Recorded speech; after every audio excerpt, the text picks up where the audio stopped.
നമസ്കാരം. കേരളത്തിലെ ക്രൈസ്തവ സഭകൾ വിവേചനങ്ങൾക്ക് നടുവിലാണെന്ന് തൃശൂർ അതിരൂപത അധ്യക്ഷൻ മാർ ആൻഡ്രൂസ് താഴത്ത്.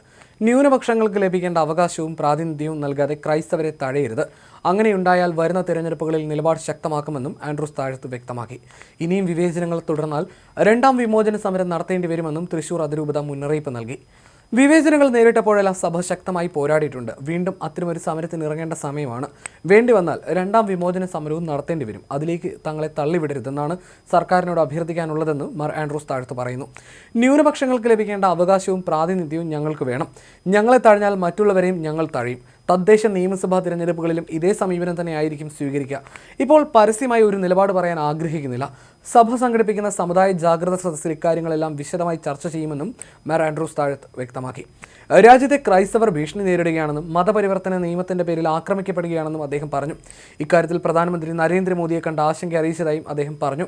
ക്രൈസ്തവ സഭയെ വിദേശ സഭയായി ഉത്തരേന്ത്യയിൽ പ്രചരിപ്പിക്കുന്നു.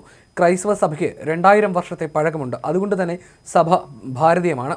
സഭ വിദേശിയല്ലെന്നും ഭാരത സഭ തന്നെയാണെന്നും മാർ ആൻഡ്രൂസ് താഴത്ത് പറഞ്ഞു.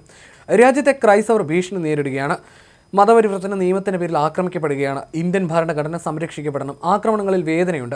കേരളത്തിലെ വിദ്യാഭ്യാസ സ്ഥാപനങ്ങളും പ്രതിസന്ധിയിലാണ്. എന്തുകൊണ്ടാണ് കേരളത്തിൽ ന്യൂനപക്ഷ കമ്മീഷന്റെ തലപ്പത്ത് ക്രൈസ്തവ സമുദായാംഗം വരാത്തതെന്ന് ചോദിച്ച അദ്ദേഹം justice JB Kaushik commission report നടപ്പാക്കണമെന്നും ആവശ്യപ്പെട്ടു. അതേസമയം അധ്യാപകരുടെ നിയമന കാര്യത്തിൽ തീരുമാനം വൈകുന്നതിൽ വിദ്യാഭ്യാസ വകുപ്പിനെയും മാർ ആൻഡ്രൂസ് താഴത്ത് വിമർശിച്ചു. ന്യൂനപക്ഷ അവകാശങ്ങൾ സംരക്ഷിക്കപ്പെടണം. ക്രൈസ്തവരോട് വിവേചനം കാട്ടുന്നു.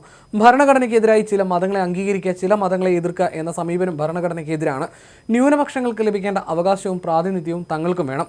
ഇപ്പോൾ ഒരു നിലപാട് പ്രഖ്യാപിക്കുന്നില്ലെങ്കിലും സഭ സംഘടിപ്പിക്കുന്ന സമുദായ ജാഗ്രതാ സദസ്സിൽ ഇക്കാര്യങ്ങളെല്ലാം വിശദമായി ചർച്ച ചെയ്യുമെന്നും അദ്ദേഹം പറഞ്ഞു.